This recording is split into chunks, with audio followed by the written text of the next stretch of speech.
మీరు ఎప్పుడైనా ఈ విషయం గమనించారా? మీరు మందు కొట్టాలంటే సహాయం చేయడానికి నలుగురు వస్తారు. సిగరెట్ తాగాలంటే కనుక ఏ సిగరెట్ బాగుంటుందో ఐడియా ఇచ్చేవాళ్ళు చాలా మంది ఉంటారు. సినిమాకి వెళ్దామంటే బ్లాక్ లో కూడా టికెట్ కొనుక్కొచ్చి మనకి ఇచ్చేవాళ్ళు ఉంటారు. నిజం, ట్రిపుల్ ఆర్ రిలీజ్ అయిందిరా, టికెట్ దొరికితే అంటే బలవాడరా మనోడున్నాడు అక్కడ అంటే టికెట్లు కొనిచ్చేవాళ్ళు చాలా మంది ఉంటారు. సరదాగా ది వరల్డ్, ఈ ప్రపంచం ఎలా ఉందంటే పాడైపోదాం అంటే సహాయం చేయడానికి 100 మార్గాలు ఉంటాయి. మనం జీవించేటువంటి లోకం అలాంటిది.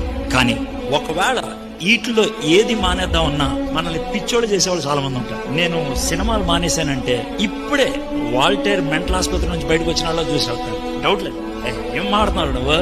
మనం బాగుపడతామంటే మనకి ఎవ్వరు సహాయం చేయరు. పైగా బాగుపడదామని ప్రయత్నం చేస్తే వచ్చేటువంటి అడ్డులు ఎంత భయంకరం ఉంటాయంటే ప్రపంచంలో ఎక్కడికి వెళ్ళినా ఇది మామూలే. బాగుపడేవాడికి అడ్డులు ఎక్కువ, యథార్థంగా ఉండే వాళ్ళకి సమస్యలు ఎక్కువ. ఒకవేళ నీకు ఏ సమస్యలు లేవంటే నువ్వు ఎలాంటి వాడో నాకు తెలిసిపోయింది.